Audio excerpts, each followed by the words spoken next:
Bonjour à tous, c'est Thomas Cubel et bienvenue dans l'émission du lundi 8 mars 2021. Aujourd'hui, on va traiter l'actualité SEO de la semaine du 1er au 8 mars. Ensuite, on ira voir la météo des SERP et nous terminerons avec un sujet du jour qui est en phase avec l'actualité puisque nous allons parler des vols de contenu et des DMCA. La semaine dernière, Google a sorti une news qui dit que 5 milliards de pages ont été désindexées suite à des DMCA. Et donc, je vais vous donner mon approche générale pour traiter les problèmes de vol de contenu, d'atteinte aux droits d'auteur. Bien sûr, il y a tout un tas d'exceptions, mais je vais vous donner quelques outils que j'utilise pour pouvoir détecter du contenu déjà volé, dupliqué par l'extérieur avec votre site. Et puis ensuite, on ira voir quelles sont les différentes étapes générales pour pouvoir désindexer des contenus qui portent atteinte à mes droits d'auteur, à vos droits d'auteur. Comme ça, vous aurez un état d'esprit général pour pouvoir traiter le problème si jamais vous êtes confronté à tout cela. Avant de commencer l'actualité, abonnez-vous, partagez le podcast, déclenchez la cloche des notifications sur YouTube, lancez-moi vos questions, vos commentaires. C'est toujours un plaisir de vous répondre en live chaque lundi. Donc on commence tout de suite l'actualité avec abondance.com qui nous sort un article donc le 3 mars 2021, sondage impact des core web vitals sur le SEO.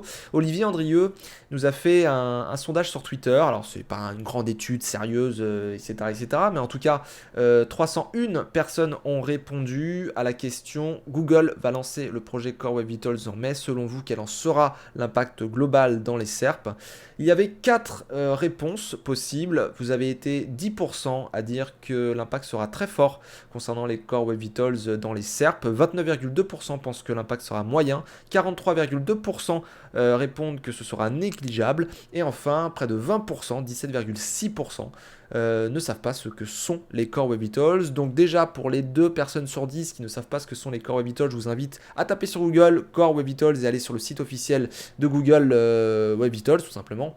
Vous pouvez aussi aller voir dans la Search Console ce que sont les signaux web essentiels et vous pouvez aussi aller voir l'actualité et les différents podcasts qui sont sortis ces dernières semaines. On parle largement des Core Web Vitals. Donc, je reviens rapidement sur ce petit sondage. Pour moi, bon déjà, c'est pas une surprise, hein, les résultats négligeables, 43,2%, c'est tout à fait normal. Les questions du X, les questions techniques, de performance, de vitesse, ça fait partie du socle technique, ça peut éventuellement toucher légèrement à la pertinence d'un résultat, parce qu'effectivement, un résultat qui est très rapide, c'est quand même vachement sympa quand on est utilisateur. Maintenant, c'est vrai que le moteur de recherche, il veut 2 choses principales. Il veut que nos résultats soient pertinents pour une requête, pour des requêtes, et il veut que ce soit populaire. Pourquoi? Tout simplement parce que être pertinent pour telle ou telle requête, c'est avoir la bonne réponse, c'est avoir la bonne page pour aider les personnes qui tapent des requêtes sur Google. Google n'est qu'un médiateur dans l'histoire. On a des demandes, nous on donne des offres et Google essaye de donner la bonne offre pour telle demande. C'est tout. C'est un peu le premier délire qu'il faut comprendre et qu'il faut il faut prendre du recul par rapport à ces Core Web Vitals, c'est que les Core Web Vitals n'auront pas grand chose à voir en majorité avec la pertinence. Un résultat peut être pertinent parce qu'il est rapide, mais c'est pas ce qui fait le contenu, c'est pas ce qui fait la réponse à la demande concrète, c'est pas ce qui fait la matière que va exploiter Google et la transmettre aux utilisateurs qui demandent des choses. Vous tapez recette de gâteau au chocolat, je suis désolé, les utilisateurs ils peuvent adorer votre vitesse, ah vous êtes à 300 millisecondes, vous êtes à 500 millisecondes, ce qu'ils veulent avant tout, même si le site est lent, c'est une recette de gâteau au chocolat. C'est vraiment, vous tapez recette de gâteau au chocolat, ils veulent des ingrédients, ils veulent le step by step, ils veulent des vidéos, ils veulent des images, ils veulent une bonne recette de gâteau au chocolat avec des gens qui disent c'est la meilleure recette de gâteau au chocolat au monde. Ça, c'est la première chose, la pertinence. Et ensuite, deuxième chose que veut le moteur de recherche, généralement, c'est la popularité. Un résultat peut être pertinent, mais tout plein de gens peuvent être pertinents. Et donc, pour les aider, les trier, et pour s'aider lui-même à classer les contenus, ils sortent des algorithmes qui vont essayer de détecter qu'est-ce qui est au centre de l'attention en ce moment, quel est au centre de l'actualité. Et très concrètement, quelqu'un qui est beaucoup cité, qui voilà, se fait énormément visité parce que ça a été, je sais pas moi, cité dans la presse ou même voilà, il y a des gens qui se partagent la petite recette de gâteau au chocolat ou quoi que ce soit d'autre. Eh bien, c'est ce résultat-là, parce qu'il est pertinent et parce que beaucoup de gens en parlent, que Google la monte en haut, cette recette. Donc, au final, ce que je veux dire par là, c'est que les Core Web Vitals, bien sûr que c'est important. C'est important d'avoir un site rapide. C'est important d'avoir une interactivité rapide, d'avoir la page qui charge complètement très très rapidement, tout ça. Il n'y a pas de problème avec ces choses-là. Et il y a d'autres choses à côté des Core Web Vitals. Mais au final, pertinence, popularité des Core Web Vitals, c'est la technique. C'est le socle de la pyramide SEO, mais c'est ce qui va accompagner le moteur à trouver le contenu. C'est ce qui va aider les utilisateurs à utiliser votre site, à travailler avec votre site. Mais c'est pas ce qui fait la valeur ajoutée. Si vous n'avez que les Core Web Vitals, si vous n'avez que un site rapide, ça ne fera pas votre positionnement, tout simplement. Encore une fois, il y a plein de critères en SEO. Les Core Web Vitals font partie de une partie de ces critères, et c'est pas ce qui va faire un impact fort de manière générale sur votre référencement. Peut-être que ça aura un impact sur les SERP, mais ils ne peuvent pas prendre ce critère comme un gros critère, comme le contenu, les backlinks ou le title, des choses comme ça. Voilà. On continue avec cette histoire de DMCA dont je vous parlais au début du podcast. Google a désindexé 5 milliards de pages suite à des signalements DMCA. C'est sorti le 4 mars 2021. 3,3 milliards de noms de domaine, plus de 240 000 titulaires de droits d'auteur, le tout émanant de 237 322 sources de signalement. Voilà, ça c'est les chiffres que nous donne Google. 5 milliards de pages web suite à des signalements DMCA, Digital Millennium Copyright Act, depuis la prise en compte de cette procédure. Donc ça c'est énorme. Et ça montre que du coup énormément de gens volent du contenu, énormément de gens ne demandent pas si on peut utiliser telle ou telle image, tel ou tel contenu, telle ou telle vidéo, etc. Donc c'est à la fois les gens qui spamment, à la fois les gens qui volent, qui font du téléchargement illégal, à la fois les gens qui... Voilà, il y a plein de raisons de faire une DMCA, mais en tout cas, il est clair que pour le coup, atteinte au droit d'auteur, c'est quand même assez courant. Et moi, j'ai fait plein de DMCA pour des clients. Il y a aussi des clients qui en font quasiment tous les mois parce qu'ils se font voler sans cesse leur contenu de ultra qualité, expertise, etc. Et les gens ne me demandent pas, les gens ne comprennent pas comment le web fonctionne, ne comprennent pas comment un moteur de recherche fonctionne, donc ils ne sourcent pas, ils ne pensent pas aux gens qui se cassent le cul, très concrètement, à faire des contenus, et voilà, s'il y a des droits d'auteur derrière, et ils ne comprennent pas en fait qu'il faut les citer, ils ne comprennent pas que...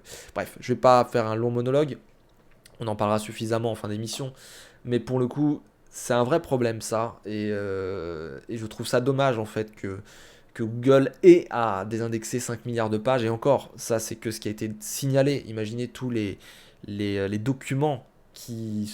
C'est simplement du vol, hein, c'est simplement du vol, c'est simplement de l'impolitesse et du non-consentement, etc. Bref, je ne vais pas rentrer dans le détail encore une fois, mais on traitera ce sujet en fin d'émission. C'est quelque chose qui me tient à cœur. J'aimerais vous montrer quelques outils, et j'aimerais également vous expliquer, dans les grandes lignes en tout cas, quelle est l'approche que j'utilise moi pour traiter ces problèmes-là. On continue l'actualité avec Bing qui fait évoluer ses pages de résultats de recherche. C'est sorti le 5 mars 2021, toujours chez Abondance. Donc on a un nouvel affichage des résultats. Ici vous avez des exemples pour les recettes sur Abondance qui sont beaucoup plus visuels. D'ailleurs j'adore ce que font Bing concernant les aspects visuels, le fait que l'interface soit intuitive, soit agréable, fun et tout. Enfin, c'est vraiment super d'utiliser Bing. C'est dommage que Bing n'ait pas beaucoup plus de parts de marché de moteur de recherche. C'est toujours Google qui domine. Mais Bing, franchement, au niveau visuel et tout, ils sont géniaux, quoi. En termes de page d'accueil, déjà, ils sont géniaux. Mais en plus, quand vous allez faire vos recherches et tout, ils prennent le temps de soigner les pages, page par page, template par template. C'est vraiment génial.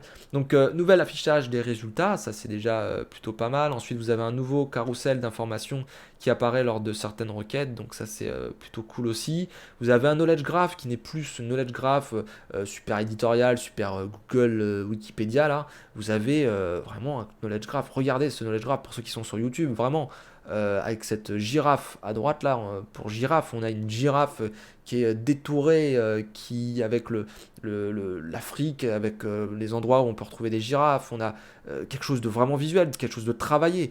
Ils peuvent pas faire ça pour toutes les requêtes, mais franchement, regardez, c'est génial quoi. Moi j'adore ce genre de moteur de recherche. Et on a les recherches géolocalisées aussi qui se sont vu améliorer. Et on a d'autres choses sur le moteur de recherche qui vraiment ont été, euh, ont été ajoutées. Et ces nouveautés me donnent envie, très concrètement. J'ai envie d'aller chez Bing. Et c'est dommage que Bing, encore une fois, ne soit pas avec de plus grosses parts de marché parce que j'aimerais beaucoup travailler avec ce moteur de recherche. J'ai déjà fait les éloges de Bing sur bah, c'est déjà leur Search Console. Leurs outils pour Webmaster sont beaucoup plus complets, sont beaucoup plus transparents même. Je trouve qu'ils aident beaucoup plus les personnes qui éditent les sites, les personnes qui travaillent sur le site, le SEO, etc.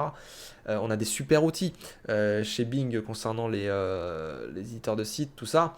Et visuellement, au niveau des résultats de recherche, franchement, c'est un très bon moteur de recherche. Donc j'espère qu'il va prendre encore des parts de marché, que les gens vont aller de plus en plus sur Bing. J'aimerais qu'il y ait une revanche un petit peu avec Google. Justement, en parlant de parts de marché, de moteur de recherche, Brave. Je vous ai déjà parlé de Brave, c'est le navigateur pardon, que j'utilise au quotidien depuis maintenant un bon moment parce que le navigateur déjà est génial, il est super rapide, c'est un des plus rapides au monde. C'est un navigateur qui est basé sur Chromium et du coup vous pouvez installer toutes les extensions Chrome, etc. Et moi j'adore travailler avec Brave, mais en plus de ça, il y a un projet derrière qui a été initié par des créateurs des projets Mozilla, etc. Le Basic Attention Token qui est lié aux crypto-monnaies, au domaine des crypto-monnaies et qui permet en fait de rémunérer à la fois les personnes qui naviguent avec le moteur de recherche, le navigateur Brave et qui permet de rémunérer aussi les personnes qui éditent des sites et en même temps il y a une régie publicitaire derrière. Enfin c'est vraiment génial comme système, c'est très utopiste, c'est très innovant, mais voilà, je trouve que c'est quelque chose qui est un modèle beaucoup plus juste. Déjà, le Basic Attention Token, Brave est vachement plus juste. En plus, en question de vie privée, confidentialité, tout ça, ils sont vraiment au taquet, donc ils sont rapides, vie privée, tout ça, c'est nickel. Et là, ils nous sortent une bombe. Alors, est-ce que vraiment ils vont le faire? Est-ce que vraiment ils vont se donner les moyens? Est-ce que vraiment ils vont aller beaucoup plus loin que ce qui se fait aujourd'hui avec certains moteurs de recherche dont on a parlé ces dernières années? On verra, mais en tout cas, écoutez cette news. Brave, le navigateur qui se rêve moteur de recherche. C'est sorti le 8 mars 2021 sur Abondance. Brave, lancé en 2016, vient de racheter la technologie Telcat, un projet de moteur de recherche open source, afin de créer prochainement un concurrent à Google et Bing. Un projet fou, assurément, perdu d'avance. L'avenir nous le dira, nous dit Olivier Andrieux. Donc on verra ce que va donner Telcat, enfin le rachat de Telcat et ensuite le moteur de recherche de Brave, etc. Mais en tout cas, Brave Search, on verra si ça va être vraiment génial de rechercher via ce moteur de recherche-là. En tout cas, sur la page d'accueil, Search without a trace, rechercher sans laisser de traces, si je puis dire. Et ça, c'est quand même, on va dire, le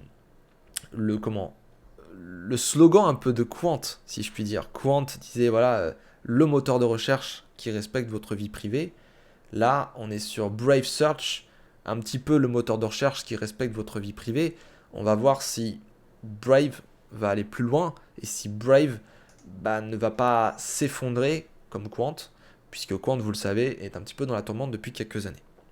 Donc, je surveille, mais en tout cas, gardez du coin de l'œil Brave. Déjà, téléchargez le navigateur Brave et ensuite, on ira voir du côté du moteur de recherche si c'est super. Je vous ferai sans doute un test du moteur de recherche. Mais en tout cas, je suis content de voir ce projet-là pour être un fan des crypto-monnaies et pour être un fan surtout du navigateur Brave que j'utilise tous les jours. eh bien j'ai hâte d'avoir un écosystème Brave qui respecte la vie privée et qui va être rapide et qui va être avec des technologies innovantes. Franchement, j'en attendais pas moins des créateurs de ce projet Brave. On continue avec cette fois-ci arobase.net.com qui nous sort le 5 mars 2021. Google met à jour les scores de vitesse de PageSpeed Insight. Donc Google a annoncé qu'en général les scores de PageSpeed augmenteront tous à partir du 3 mars 2021. Donc on est le 8 mars, c'est déjà effectif. Mais globalement, oui, vous avez peut-être pu vous rendre compte lors de différents tests ces derniers jours que les scores ont peut-être un petit peu augmenté pour vos sites. Voilà, arobase.net nous fait un petit peu un contexte de tout ça, voilà, avec différents sites qui se passent, tout ça. Sur PageSpeed Insight, je vous laisse aller lire l'article, il est en description comme tous les articles que je vous présente chaque semaine. Ce qu'il faut retenir par rapport au titre, c'est que globalement, depuis le 3 mars 2021, PageSpeed Insight utilise HTTP2 pour faire des requêtes réseau si le serveur le prend en charge. Donc c'est normal en fait derrière que vos scores s'améliorent puisque tout simplement, si on sert avec le HTTP2, eh bien nos scores vont s'améliorer.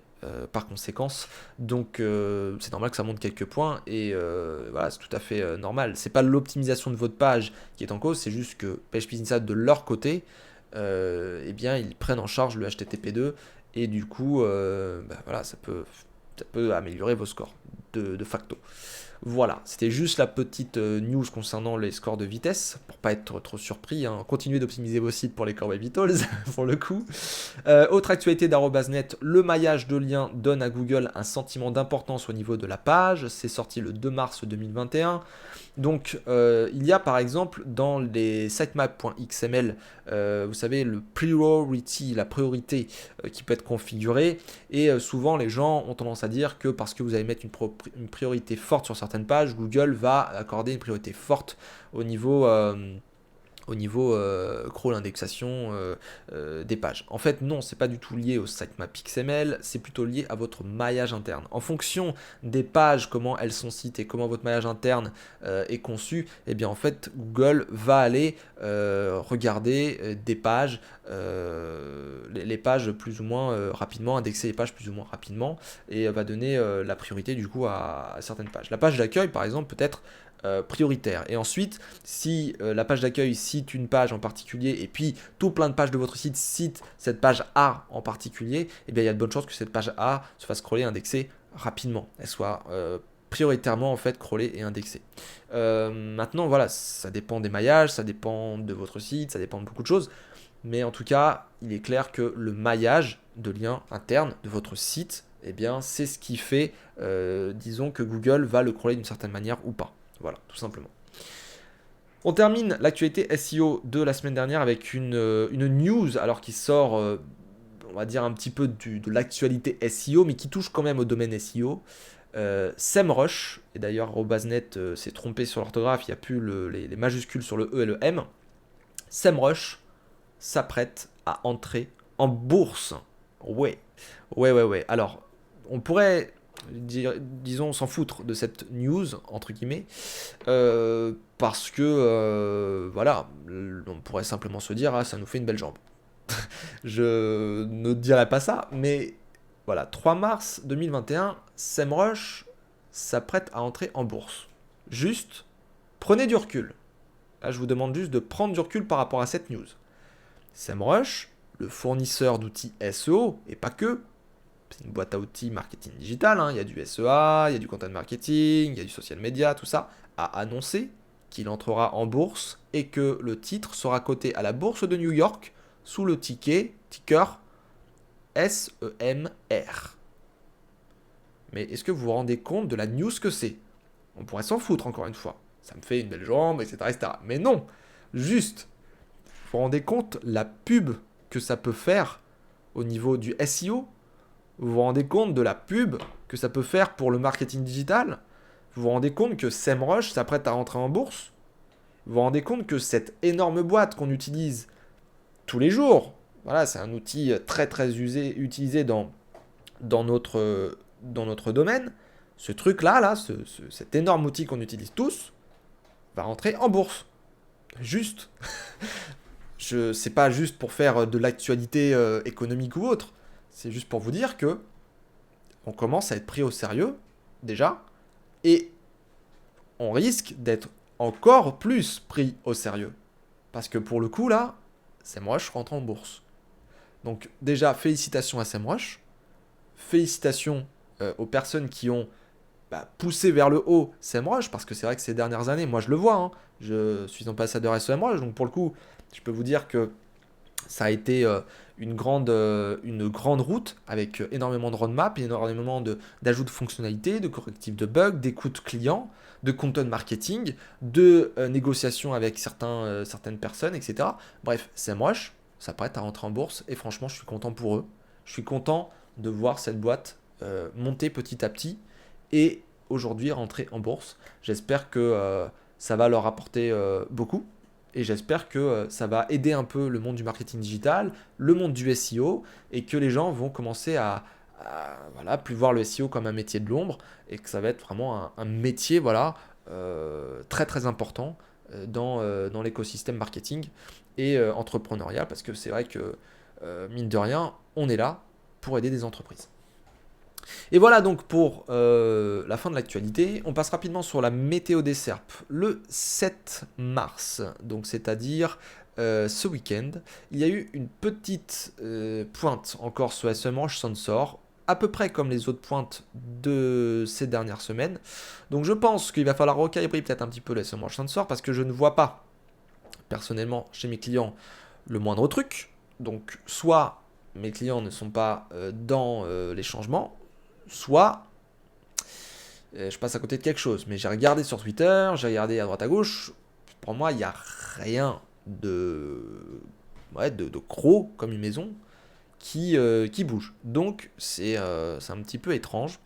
On verra s'il y a des changements prochainement. Moi je pense que c'est toujours lié à des process de machine learning, des petits changements à droite à gauche chez Google.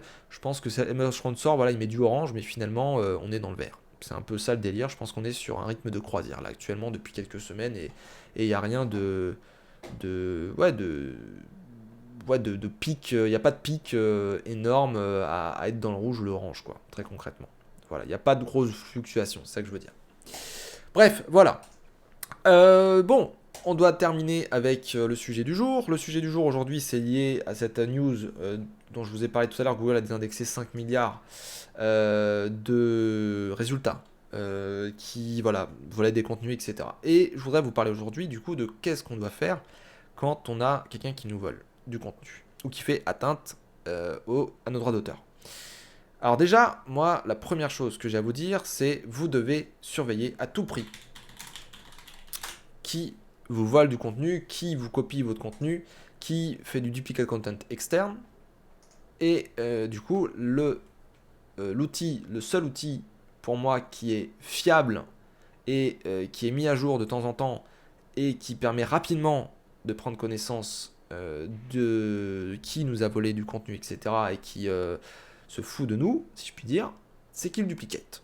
KillDuplicate.com, ça a été créé par on va faire un raccourci.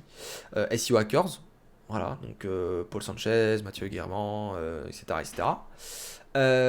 Et globalement, cet outil, voilà, c'est l'outil que j'utilise avec mes clients pour détecter le contenu dupliqué. Donc, admettons, vous avez une page A sur votre site, prenons mon site, thomascubel.com, il y a une page A, voilà. Quelqu'un me vole une partie de mon texte, ça peut être une phrase, ça peut être un paragraphe, ça peut être la page entière, voire même il met un code HTTP un peu chelou, etc. KillDuplicate, généralement, vous le trouvez. Donc moi aujourd'hui, KillDuplicate, c'est l'outil que j'utilise pour détecter le vol de contenu, pour détecter des trucs un petit peu bizarres. Voilà, c'est pour moi une très bonne solution déjà contre les gens qui nous plagient, etc. Donc vous rentrez votre email, vous rentrez un mot de passe, vous inscrivez, vous payez, vous prenez le package qui vous correspond bien, vous prenez les pages qui sont les plus susceptibles d'être volées là, et puis hop, vous allez voir KillDuplicate. Et globalement, KillDuplicate vous donne à peu près ma philosophie concernant le vol de contenu. Admettons, vous avez quelqu'un qui vous vole le contenu. Donc KillDuplicate déjà va vous vous dire, voilà, vous avez tant de sites qui vous ont pris telle partie pour ce site-là, telle partie pour ce site-là, etc., etc. Vous avez un état des lieux de qui vous a volé quoi. Maintenant, qu'est-ce qu'il faut faire?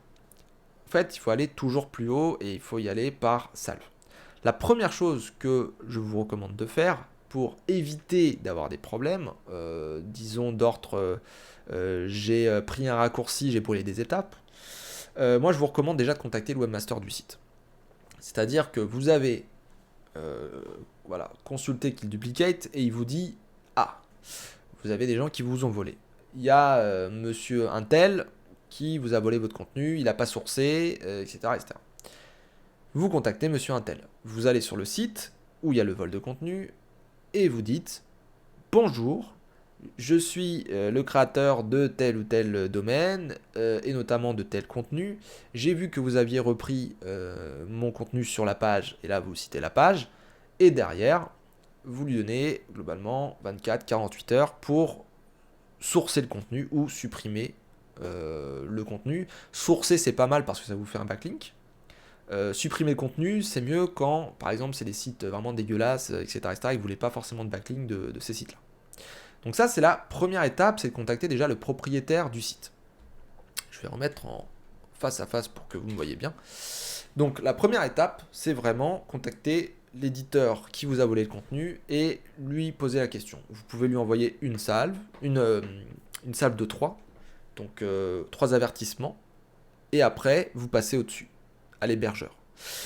Pourquoi 3 avertissements c'est arbitraire, c'est juste que moi j'aime bien donner, de me mettre à la place des gens et je me dis que des fois, il y a le truc qui passe un peu à la trappe, on l'oublie.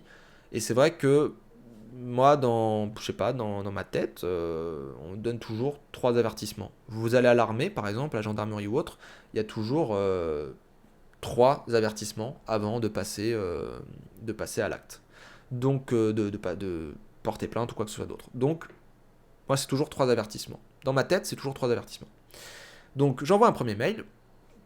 Si j'ai pas de réponse, deuxième mail. Si j'ai pas de réponse, troisième mail. Et là, je cogne un peu plus fort. Je lui dis que je vais vraiment passer à autre chose. Donc, c'est un peu comme quand vous faites une lettre d'avocat, d'huissier ou quoi que ce soit d'autre, mise en demeure.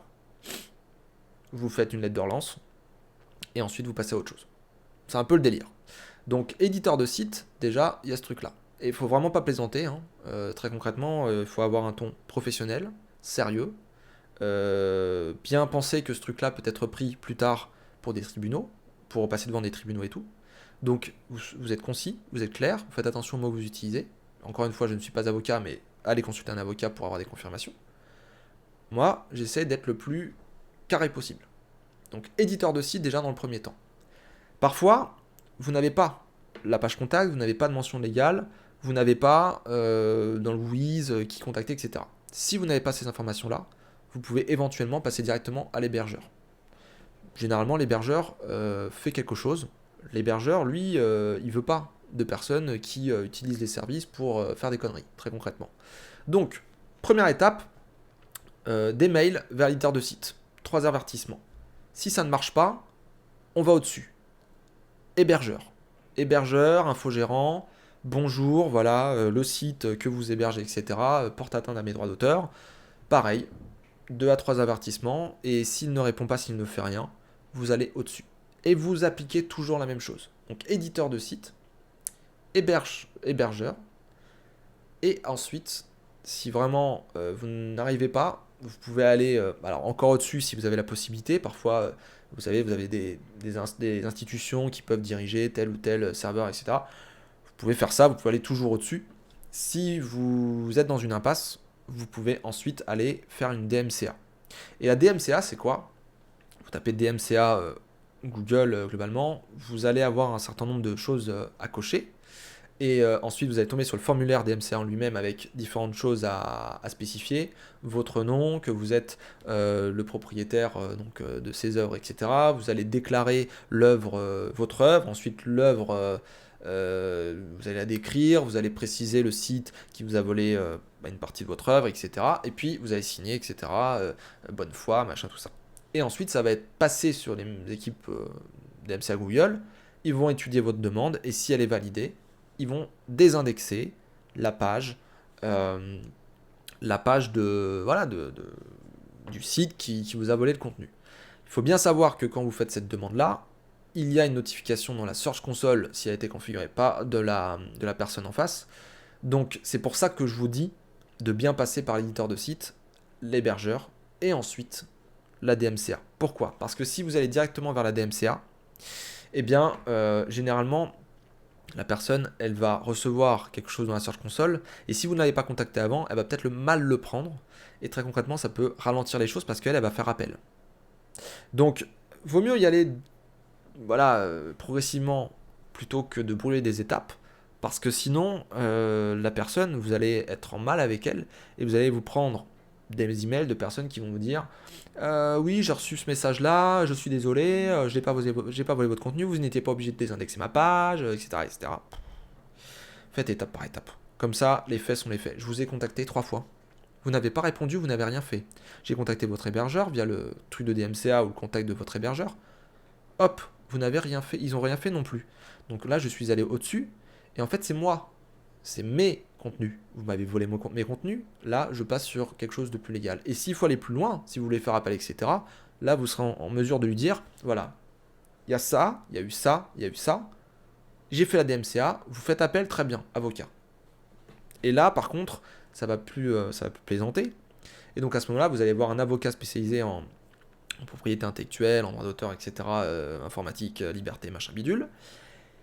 Et à ce moment-là, vous allez tout simplement passer à l'acte, mise en demeure, lettre recommandée, etc., etc. Bref, je ne vais pas vous faire tout, hein. En plus je ne suis pas avocat, mais pour le coup, vous pouvez passer à ce niveau-là. Généralement, quand vous faites les choses dans les règles de l'art, je dirais que déjà, les éditeurs de sites, quand c'est pas du spam, ils répondent et ils mettent au moins un lien.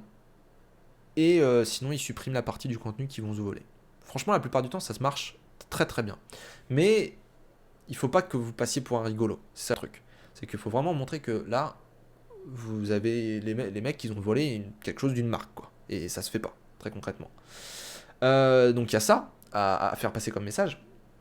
Et ensuite, quand vous allez sur les tribunaux, tout ça, faut poser le pour du contre, c'est toujours pareil, mais c'est vrai que tout dépend de la page qui tombe, tout dépend du contenu qui a été volé, tout dépend de comment ça impacte votre site, etc. Ça impacte pas toujours le site, hein, attention, mais c'est vrai que c'est toujours bien de cleaner avec Kill Duplicate. Voilà, vous allez tout de suite trouver les pages qui sont volées ou qui peuvent avoir des petits problèmes, et puis après, ce qui est super important, parce que ça, généralement, Kill Duplicate, c'est vraiment pour supprimer.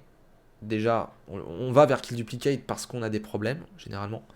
Mais normalement, il aurait fallu y aller bien avant sur Kill Duplicate. Parce que ça permet d'anticiper, d'avoir de la prévention.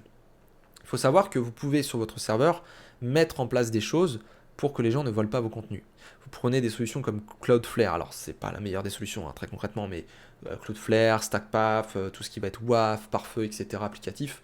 Vous pouvez bloquer certains bots qui pourraient scraper du contenu. Vous pouvez également bloquer certains bots qui vont vous flouder, vraiment spammer un peu votre serveur et récupérer des choses. Les comportements un peu bizarres, vous avez même des grosses solutions très chères comme Datadome par exemple, qui peuvent vous permettre de détecter des mouvements anormaux via le machine learning, des choses comme ça.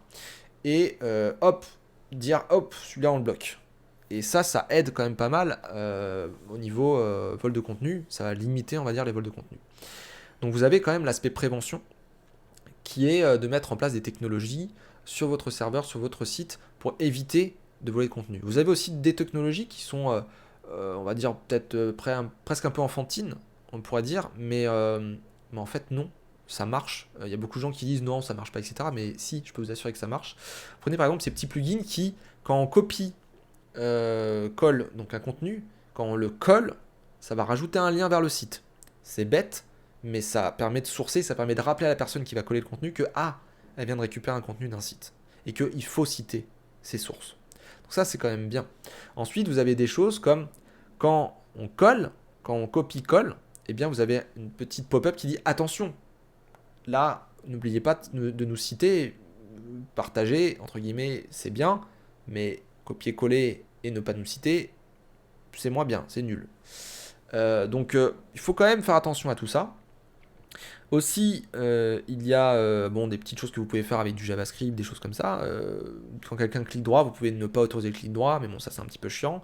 Les personnes qui vont faire imprimer et tout, bon, voilà, c'est pas très important, mais souvent, vous pouvez marquer toujours les sources ou des choses comme ça. Donc il y a vraiment un aspect prévention. Côté serveur, technologie, tout ça, vous pouvez vraiment mettre en place des choses, vous pouvez mettre en place des petits plugins, des petits trucs en JS, en PHP et tout, pour faire en sorte qu'on ne vole pas votre contenu. Bien sûr, faites attention à ne pas perturber les moteurs de recherche, notamment Google, parce que niveau référencement, faut pas non plus créer des technologies qui vont tout crypter et tout, hein. Mais bon, il y a déjà ça. Et puis après, si vraiment vous êtes fait attaquer, qui est duplicate, et puis ensuite vous prenez les mesures dont je vous ai parlé, de toujours aller plus haut, éditeur de site, hébergeur, et puis ensuite aller plus haut, mise en demeure et toute la clique, quoi. Également, qui duplicate, ce qui est bien, c'est que vous pouvez surveiller vos sites toutes les semaines, tous les mois, etc. Vous avez un crawl qui est fait automatiquement et ça vous dit ah, on a repéré des nouvelles duplications, etc. Et donc ça, faut vraiment le garder en tête, parce que le ticket duplicate peut vraiment être acheté, loué tous les mois, et on peut avoir un suivi de nos pages, comment elles évoluent dans le temps en termes de duplication de contenu externe, vol de contenu. Et pour le coup, vous avez même des outils de suivi qui vous permettent d'indiquer, voilà, là j'ai contacté le site, il m'a répondu ou il m'a pas répondu, là c'est réglé, là c'est pas réglé, etc. Donc c'est plutôt intéressant. Donc voilà, c'était pour vous parler de la DMCA. Si vous avez des problèmes de vol de contenu ou si vous voulez vérifier que vous êtes fait voler de contenu ou pas, eh bien allez chez QDuplicate et puis ensuite mettez en place tout ce que je vous ai dit aujourd'hui. Après, bien sûr, il y a certaines exceptions, encore une fois, et je ne suis pas avocat, donc il y a plein de choses que vous pouvez faire, mais vous avez déjà globalement les solutions de base pour pouvoir gérer tout ça. Voilà, sur ce, n'oubliez pas de partager le podcast, de vous abonner, déclencher la cloche des notifications, aller sur la page Tipeee pour balancer des pourboires, des commentaires et compagnie et la partager. Et je vous dis à très bientôt pour un nouveau podcast, une nouvelle émission. À bientôt, ciao ciao.